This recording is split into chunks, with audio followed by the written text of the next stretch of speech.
நான் யாருக்கும் பயப்பட மாட்டேன்.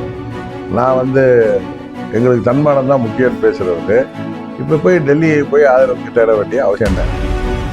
அன்னைக்கு டெல்லிக்கு போனாரு மார்ச் மாதம் எங்க டெல்லியில் உள்ள தலைமை கழக கட்டிடத்தை பார்க்க போறேன்னு போயிட்டு 6 கார்கள் மாதிரி திருட்டுத்தனமா போய் ஹோம் மினிஸ்டரை பார்த்துட்டு வந்த பழனிசாமி.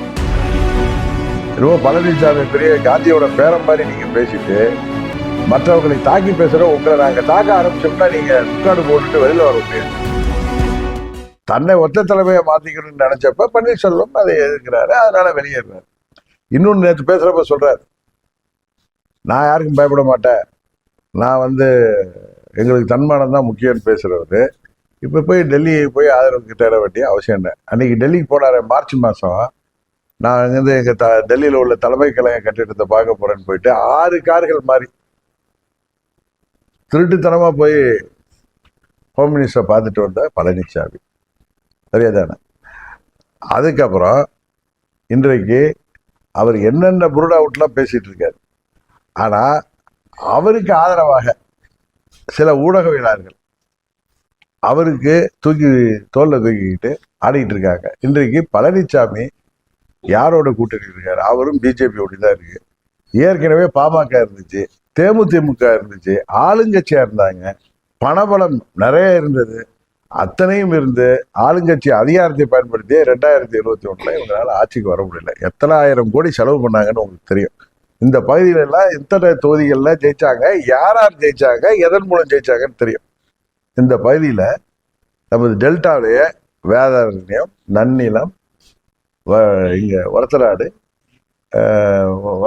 அங்க விஜயபாஸ்கர் 4 பேர் தான் ஜெயிச்சாங்க. 4 பேர் எதனால ஜெயிச்சாங்கன்னு உங்களுக்கு தெரியும். அதுபோல அவங்க இந்த தென்மண்டலத்தில் கொங்கு மண்டலத்துல இவர்களை ஏமாந்து மக்கள் வாக்களித்தவரை பாராளுமன்றத்துல என்ன பண்ணாங்கன்னு தெரியும். பழனிசாமி யாரையும் ஏமாற்ற முடியாது. அவருக்கு காவடி தூக்கும் சில ஊடகவியலாளர்கள் யோசிக்கணும். நீங்க வேணா அவருக்கு காவடி தூக்குங்க, அதுக்காக அடுத்தவங்க மேல நீங்க ரொம்ப பழனிசாமி பெரிய காந்தியோட பேரம் மாதிரி நீங்க பேசிட்டு மற்றவர்களை தாக்கி பேசுற உங்களை நாங்க தாக்க ஆரம்பிச்சோம்னா நீங்க முக்காடு போட்டுட்டு வெளியில வர முடியாது. அதுதான் உண்மை. சில பேரை நான் சொல்றேன், ஊடகத்துல தன்னிட்ட யூடியூப் இருக்குன்னு சொல்லிட்டு எதை வேணாலும் பேசுறது, இவர் ஏப்ரல் 12 வெளில போயிருக்கலாம்னு சொல்றது. நாங்க என்னைக்கு போடுவோம், எங்களுக்கு சில விஷயங்கள் சொல்லப்பட்டது, எங்கள் நலம் விரும்பிகள் நீங்கள் விரும்புகின்ற முதலமைச்சர் வேட்பாளர் வருவதற்கான வாய்ப்பு இருக்கு. அப்புறம் இன்னொன்னு சொல்றாரு, பாஜகவுக்கு நன்றியா இருப்பேன்னு சொல்லிட்டு திரு செங்கோட்டையன் அவர்களை மறைமுகமாக குற்றம் சாட்டுகின்ற விதமாக சில கைக்கூலிகள் செயல்படுகிறார்கள் சொல்றாரு. யாரு இப்ப செங்கோட்டையன் யாரோட கைக்கூலின்னு சொல்றாரு? டிடிவி தினகரனோட கைக்கூலியா, இல்ல ஓபிஎஸ் ஓட கைக்கூலியா? அவர் யாரை அடிக்கடி போய் சந்திக்கிறாரு, எங்க போய் சந்திக்கிறாரு? கரெக்டா? அதனால பழனிசாமி முன்னுக்கு பின் முரணாக பேசுவது, அவர் தோல்வி பயத்தில் உணர்வது தெரிகிறது. உறுதியாக இந்த தேர்தலில் பழனிசாமி தோற்கடிக்கப்படுவார். அதில் கூட்டணியில் உள்ளவர்கள் தான் யோசிக்கிறேன். ஏன்னா தமிழ்நாட்டு மக்கள் உறுதியாக பழனிசாமி புறங்கு தள்ளுவார்கள். இதுதான் உண்மை. இன்னொன்று, எந்த காரணத்தை கொண்டு துரோகத்தை ஏற்றுக்கொண்டு நாங்கள் அவர்களுக்கு ஆதரவாக நாங்கள் எப்படி அந்த கூட்டணியில் இருக்க முடியும்? இப்ப ரங்கசாமி என்ன இருப்பார, 18 சட்டமன்ற உறுப்பினர் உங்களுக்கு எல்லாம் தெரியும். அவர் என்ன காரணத்துக்காக வெளியேறினார், எதனால இன்னும் தெரியும். இன்னைக்கு எவ்வளவு ஸ்ட்ராங்கா அவர் தன்னுடைய அரசியல் பயணத்தை தொடங்குகிறார் என்பது தெரியும். அதனால பழனிசாமி போன்றவர்கள் பிதற்றுவதெல்லாம் பெருசா எடுத்துட்டு கேட்க வேணாம். அது வேண்டாம். டெல்லியில் உள்ளவர்களுக்கு வேண்டுமானால் அந்த 20% பெருசா தெரியலாம்.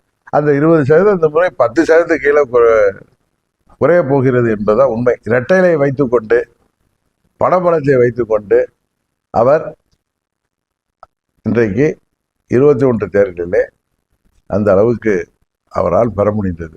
இந்த தேர்தலில் அதுவும் முடியாது என்பதுதான் உண்மை. அது இன்றைக்கு தமிழ்நாட்டு மக்கள் பலர், அவர் சொன்னார் பிரம்மாண்டமான கட்சி வரப்போகுதுன்னு. ஒரு சமயம் நான் நினைச்சிட்டு இருந்தேன், ராஜபக்சே இருக்கார்ல, அவருடைய கட்சி இங்க ஆரம்பிக்கலாம், இல்லாட்டி இப்ப சிலோன்ல ஒரு கவர்மெண்ட் வந்திருக்க புது கட்சி, அது வேணா கூட்டணி வைக்கலாம், வேற யாரும் வரமாட்டாங்க தெரியும் உங்களுக்கு. 4 கூட்டணிகள் அமைன்னு அதான் சொன்னேன். திமுக தலைமையில ஒரு கூட்டணி, என்டிஏ கூட்டணி, விஜய் தலைமையில ஒரு கூட்டணி, நாம் தமிழர் கட்சி முன்னெல்லாம் தனியா நிற்பாரு, அவரும் இந்த முறை கூட்டணிக்கான மனதில் இருக்காருன்னு எனக்கு தெரியும். அதனால 4 கூட்டணி வரும். அதனால பழனிசாமி இந்த முறை படுபாது தள்ளப்படுவார். அங்கு உள்ளவர்கள் இன்னும் டெல்லியில் உள்ளவங்க டிடிவியை சரி பண்ணிடுவாங்க, அவர் நம்ம கூட வந்துடுவார் அப்படின்னு அவங்க பகல் கனவு கண்டால் உண்மையிலேயே இந்த முறை அவர்கள் சாரி, நீங்கள் தோற்றால் அதற்கு நாங்கள் காரணம் அல்ல. அம்மா அவர்களின் கட்சி தோற்றால் அதற்கு டிடிவி தினகரனோ எங்களை சேர்ந்தவர்களோ காரணம் இல்லை. நீங்கள் தவறியதை அதை திருத்திக் கொள்ளவில்லை என்றால் அது எங்களுடைய தவறல்ல, உங்களுடைய தவறு. பிளே ஸ்டோர் மற்றும் ஆப் ஸ்டோரில் இருந்து பாலிமர் செயலியை QR கோடு மூலம் பதிவிறக்கம் செய்யுங்கள். செய்திகளை உடனுக்குடன் பெறுங்கள்.